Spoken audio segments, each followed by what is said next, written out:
Hi, Francis Day from Southgate Imaging. So today I'm going to have a serious conversation as much as I can about how you can become a better guitar player besides buying guitars and flipping guitars like I'm doing all the time.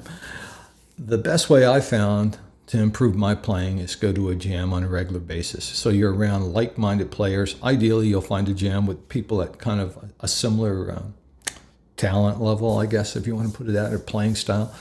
And if you're interested, I'm more of a singer-songwriter. That's the kind of music that appeals to me. And you go to a jam that has those kind of appeal, and it's great. You get a good vibe. So there's two things that can happen there. One is that it makes you learn more material anyway.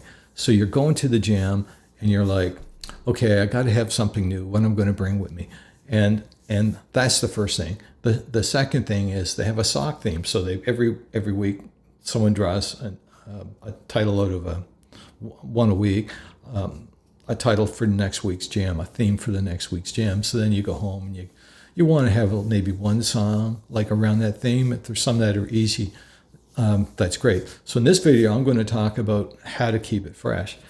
So, and AI. So that's the twist on this one. So I had done a limited amount of songwriting kind of stuff with AI in the past, and it's quite interesting. So what I did for this jam, I was trying to prepare for a new Chris Stapleton song, The Years Don't Wait. There was like zero tab on the internet. So I'm like, well, I can sit down and try to tab this out.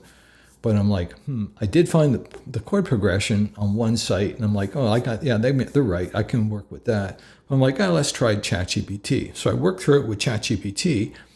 And it had the chord progression right away. I knew it would find it, and it did. But it said because of copyright laws, I have to supply the lyrics. So I'm like, okay. So I just go and I listen to two verses in the chorus. And so I basically put those into a text document, paste it into ChatGPT, and it gives you the tab. Or so you would think. And ChatGPT had the chords, had the lyrics, it puts them together. It had the changes at the wrong places. When you sit down and you play it, you're like, oh no. Okay, it's close, but it's not there. So you sit down and you go back and forth with ChatGPT. So the bigger question is, well, the good thing is I had a new song to play at the jam, which was great. But the bigger question is, I guess, is this fair? Is this a good use of AI? I have no idea about the legalities. I'm just playing a song at a jam. Maybe if I was recording it or something, I don't know.